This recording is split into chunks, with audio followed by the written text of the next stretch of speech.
So it can be about anything that I spoke about or anything that you think about. It doesn't have to be related to my to my lecture. So any question that comes up. Maybe Salman, you want to start? Yes, hello everyone. I hope you can hear me clearly. Yes. Thanks, Doctor. It's really insightful information from your side and really appreciate it, especially nowadays after the COVID-19, we're still struggling with the stress, a lot of things. The question that I have is we always is about our cultures and we are always different. So when it's the right time to say no, that's not the right approach to give someone. Again, I missed the beginning of it. We all what? I mean, about our cultures internally, we are always different. So we try to give people more than they need or more than they ask. So when it's the right time, when we can gently say no. Yeah, good question. You know, I want to say a couple of things about it because it is very important. You know, when is the right time to give? Let me start with children. I know we're talking about businesses and companies, but with children, it's very important.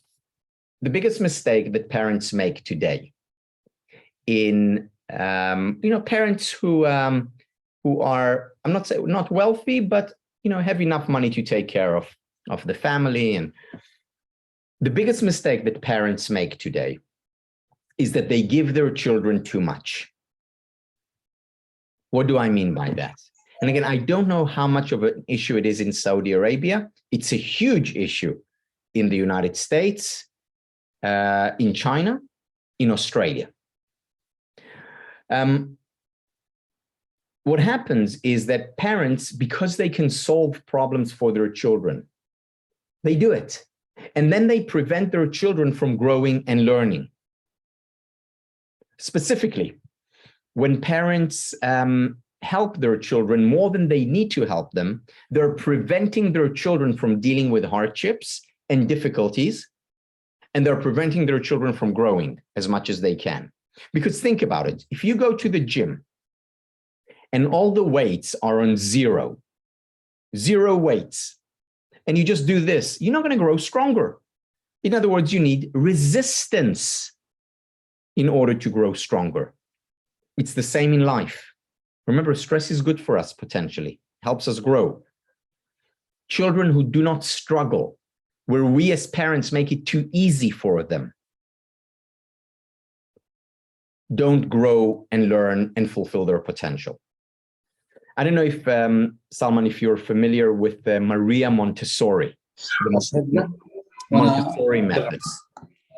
So, Maria Montessori is the great educator.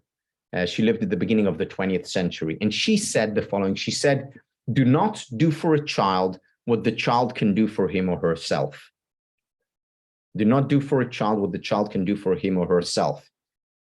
Because we can do too much. And then we're not helping them. So that's one thing to keep in mind. Second thing to keep in mind. And by the way, that's also with our employees. If they can struggle and do it themselves, they'll learn a lot more than if we do it for them. Number two, we need to put boundaries on our contribution. Because, you know, Salman, if you're good and you're capable, you're going to be asked to do things. And if you always say yes, you're ultimately saying no to yourself. And you pay a price. So we need to know what are our boundaries. For instance, you know, if my kid asks me, you know, Daddy, can you play? I can say, and it's legitimate to say, sweetie, I will play with you later. Right now I'm exercising, taking care of myself. Or if my colleague says to me, Tal, I need your help on this project, I'll say, I'm happy to help you. However, right now I need to clear my desk or I need to finish a certain project and I'll help you later. Or I'm really sorry, but I can't help you, but here is where you can find help. We need to learn to say no when appropriate. You know, if my boss comes in and asks me for something, I usually cannot say no. But where appropriate, to learn to put boundaries, because if we don't, we pay a high price, and in the long term, our environment pays a high price as well.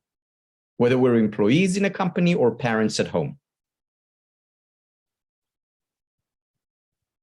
Thank you for the question, Salman. Ali.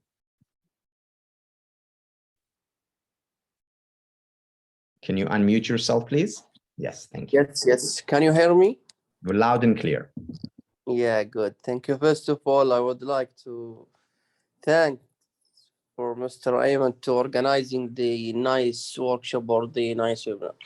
And also, I would like to thanks to you for leading the interesting and the creating session. Thank you so much. Actually, I didn't have any question, but can I include my nice comment to, and also please accept that to as knowledge sharing for the people, also for everyone. Thank you. My comment is about the giving.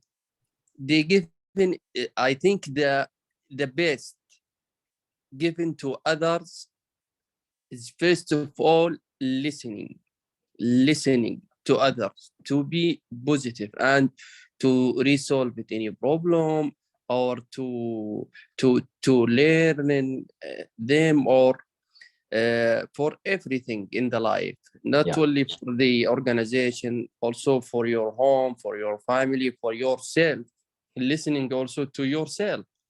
So this is my comment, and thanks once again for you both. Thank you so much. Yeah, thank you, Ali. And yeah, I couldn't agree more. And you look at this research, and it came out only over the past few years.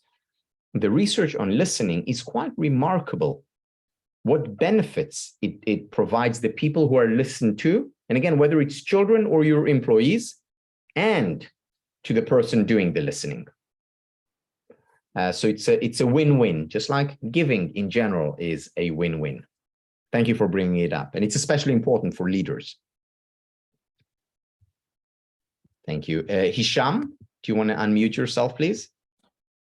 Yes, hello. Hi. Hi, Tal. Hi, Aymen. Thank you very much for inviting me for this webinar. Aymen, thank you very much. It's always a pleasure to be there with you.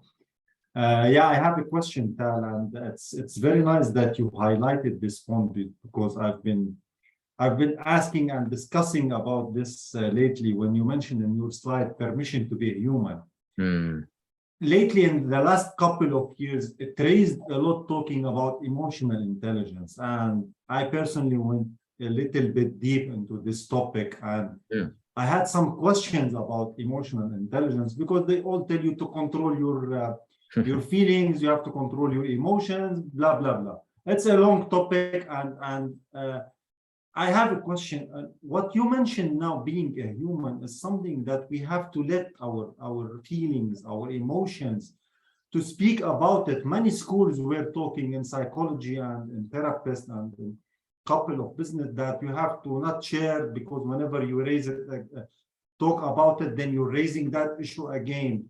But now what you have mentioned is something that really, I want to take it from a point, how did that in a way contradicts with what emotional intelligence is trying to tell us? You have to be smiling all the time. Some people are proud of it. I was talking to someone, he's a friend of mine. He gives courses about emotional intelligence. He was happy that people around him don't know if he's sad or happy, okay, not okay. All the time I have a happy smiley face, and I have like a poker face. No one knows what's my situation.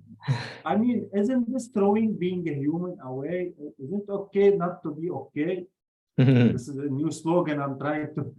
It's okay not to be okay. It's okay not to be okay. I mean, I would like to hear your input matching that slide, what you highlighted, with emotional intelligence and what it's trying to do to us in professional or personal life. Good. Thank Hisham, you very much. such an important question that is. You know, the reason why I start with the idea of the permission to be human as the first one is because it's such a central pillar of a happy, fulfilling life.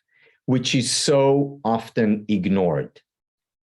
So the outcome of emotional intelligence, which is having more control over your emotions, yeah, that's a great thing. The question is, how do you gain more control over your emotions? Not by rejecting them. Because again, this is why it's paradoxical. You know, you want control over the emotion. Okay, so let me not experience sadness. Let me not experience anger. The exact opposite happens. You experience more sadness and more anger. So the ultimate outcome of the permission to be human, yeah, it's more control over emotions. But the way to get there is not through fighting or suppressing or ignoring our emotions. It's rather through embracing, accepting, expressing our emotion. Now, how do we express it? Now, that's a different story.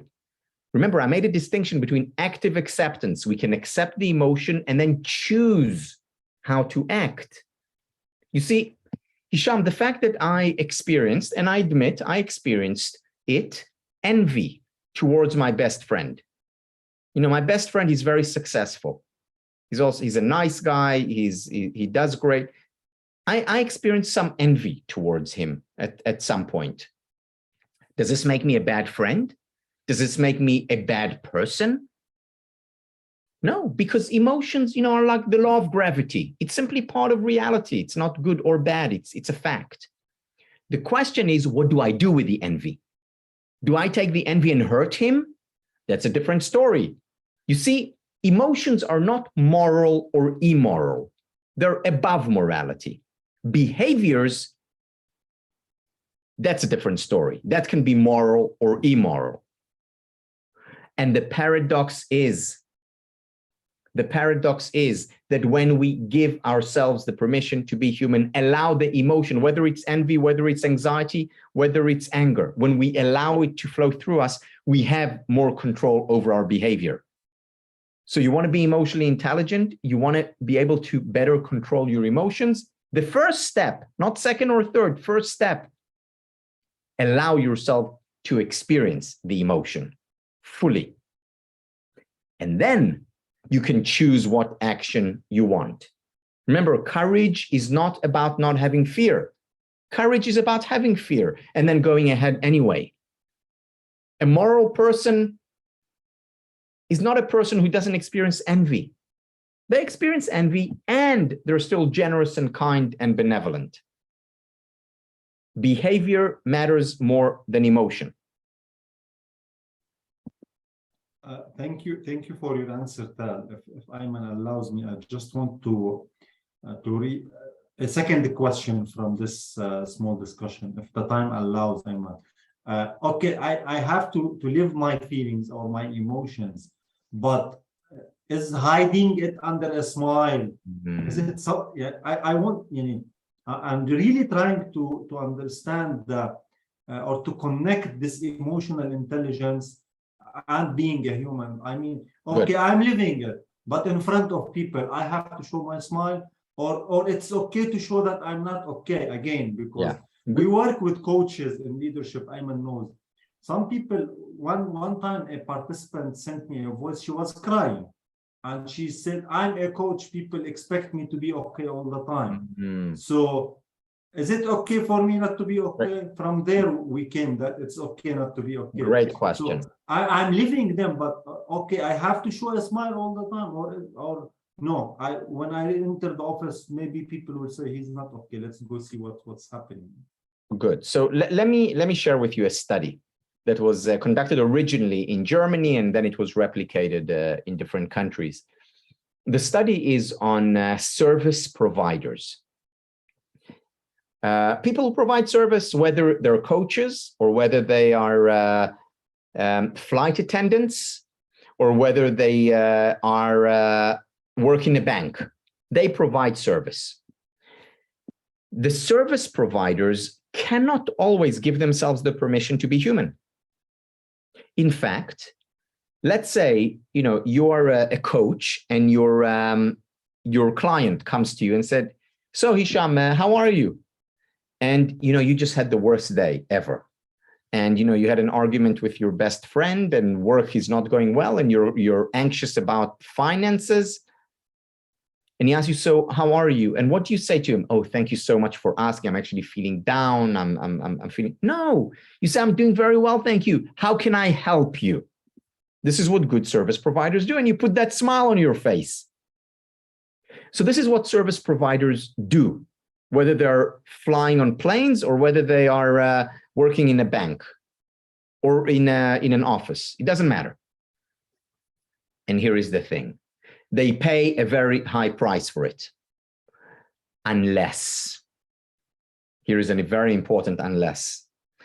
The research shows that the service providers who also thrive and flourish emotionally are those who have what Brian Little, who's a professor at the University of Cambridge, they have restorative niches, a restorative niche in their lives. What's a restorative niche?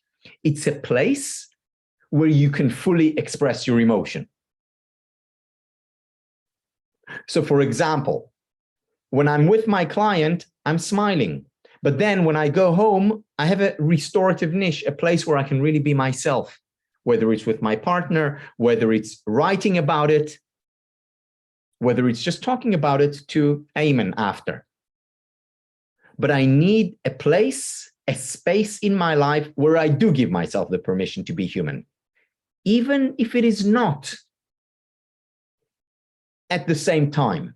It's okay to postpone it, but it's not okay to postpone it indefinitely and to ignore it. That's the key for us, for service providers. Thank you very much, Tal. Thank you. Thank you, Hisham. So Aymen, we'll take one more question. Is that okay? Yes, it's up to you if you have time. I'm happy. Because there is one question, one raised hand, and there is one question in the chat, and there is one question from my side. So okay. So why don't we go through them? I do have another in 14 minutes. I have an appointment, but until then I'm good. Okay. So how do I pronounce the name? Is it Wujdan? Wujdan.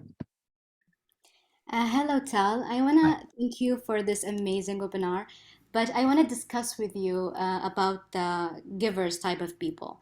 Sometimes the givers, they come across to the takers type of people. So even though they put boundaries, they sometimes the takers, they can cross the boundaries of the givers. So they take more than they give. You know what I mean?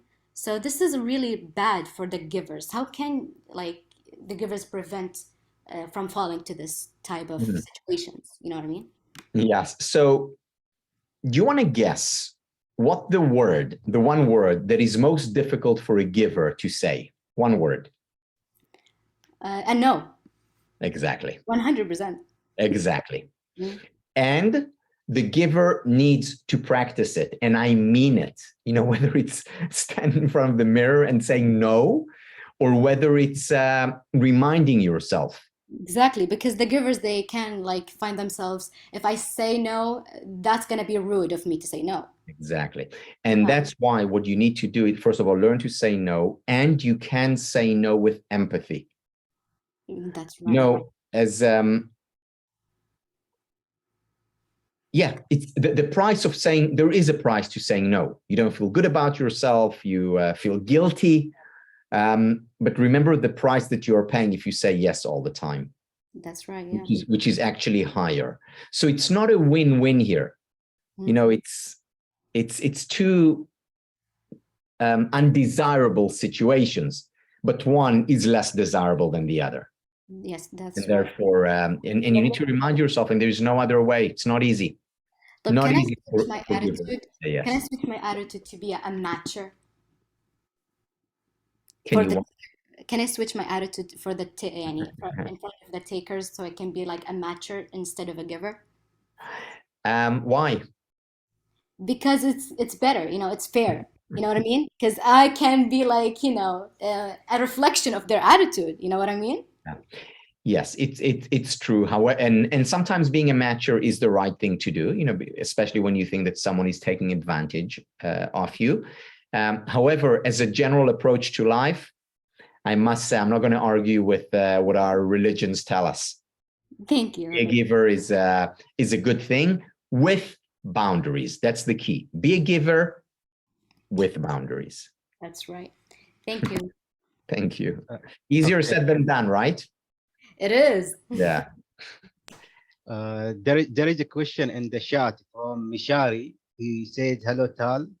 How can I don't take the stress of work to my home, try different times, like going gym, hanging out with friends. However, still can't sleep before I think deeply and strictly of the work. This is about sleep? About stress and work stress and take it to the home. Yeah. And he cannot separate the stress from different areas. Yeah, yeah. No, this is, it's a big issue. Why? Because, you know, it's not like we're one person at work and then we switch to another person and we go home. You know, it's one person starting the day and, you know, going to sleep at night. And the question is, how do we not bring the stress home? So there are a few things that we can do. First of all, I'll talk about research, but I will also talk about, you know, my personal experience. And that is that the physical exercise, as I mentioned earlier, it works like psychiatric medication. It helps us calm down. So exercising, and sometimes exercising, let's say right after work and before going home, even if it means getting home a little bit later, that can go a long way in terms of reducing the levels of stress and anxiety. One thing. Second, and this is very important, more important than the quantity of time that you spend with people at home is the quality of time. What does this mean? When you go home and you're with your children or partner or friends, be with your children or partner or friends. It's not healthy or helpful to be with them, but to be on the phone at the same time and to be texting, check your messages, and doing other things at the same time. It's key. When you're with them, be with them. Switch off, disconnect from technology so that you can connect to people. Because it's when we are connected to many different, to technology and to our friends, and we're trying to do work at the same time, and we're doing other things, that's when the stress rises. It's when we're doing one thing and focusing on it, that's when the stress goes down. And again, that one thing can be prayer or meditation or being in the gym or being with friends. So you need to find during your day times when you're single tasking rather than multitasking. And I'm not against multitasking in general. You need to do it and you do it sometimes. But you also need, especially when you're with people you care about, to be single tasking. You know, we have a rule in the home. When we're having dinner around the table, there's no technology. No phone, no TV, no music, nothing. It's just us. We have rules during certain hours, no technology. Now, I'm not against technology. I love technology and the fact that we're talking now. You know, we're on different sides of the world and we're talking thanks to technology. It's lovely, wonderful. But we also need to know when to disconnect so that we can connect in the right way with people. That's really great. I believe this is the last question because I know we already exceed that time. So the last question, what is your message for the business companies and organizations to adapt the well-being in their business well-being program or system or cultural transformation? According to your experience and dealing with the company, because there are some resistance or still they think it's a new concept or just for parties and some meeting and dinners and like this. So what is your advice for them? And I know we have short time, but you could share with us something. Yeah, no, Aymen, that's a very important question, because, you know, if I went to a company and I said to them, you know, I can help your employees become happier, they would say, oh, that's great. Why don't you come for, as you mentioned, the end of the year party and entertain us? But if I come to a company and I say to them, look, there is research, which it's true, there is research that shows that if you increase happiness levels, even by a little bit, we're talking 3, 4, 5%, your employees will be more innovative, more creative. If you increase happiness levels by a little bit, we're not talking radical transformation here. If you increase levels of happiness by a little bit, your employees will be more engaged and more productive. If you increase levels of well-being, teamwork will improve in your company. Not only that, retention levels will go up. Employees will be less likely to leave for other jobs. If I tell you that if you increase levels of happiness, your company will perform better. In other words, will make more money. In other words, happiness pays. Happiness is a good investment. That changes the equation, because suddenly it's already a competitive advantage. It's not just nice to have. It contributes to your business performance. And this is what all the research being done in this area is showing us. And, you know, it reminds me that we introduced happiness education in schools. And initially when we introduced it, schools didn't want to bring it in because they said, you know, we don't have time. There's so much pressure from the Ministry of Education. There is so much pressure from parents. We need the grades. You know, we can't bring in happiness. And I really wanted to bring in the program, and I wanted to test it, to do research on it. But we couldn't get it in. And then I went to 3 friends, all 3 of them, 3 of my personal friends who were principals of schools. And I said to them, please do me a favor.